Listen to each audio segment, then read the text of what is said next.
Good evening mga Mari.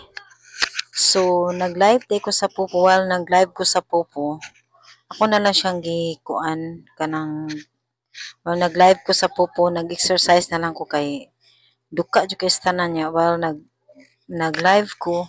So, grabe duka kay bisag unsaon niya, wa pa jud koy viewers. So, ang akong gibuhatan is nag-exercise na lang ko. Bahala na sa mga nananaw basta kay nag-exercise na lang ko.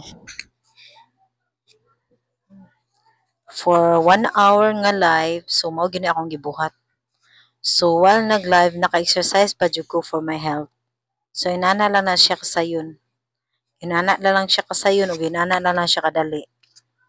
So sa mga gusto magpupudra for extra income, bisag na lang ka sa balay, pwede ra kaayo. So try ninyo guys. Kung kinsa to magpapasa og length, so tagaan ta mo. So while exercise, grabe kayo eh. So while nag-live pala, nag-exercise. All in one. Ano siya guys.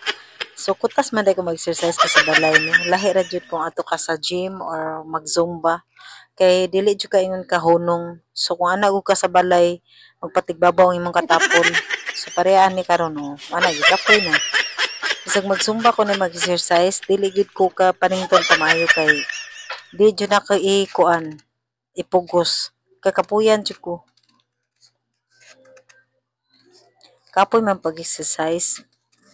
Gusto na ko i-goal akong body. Wala lang ko'y body.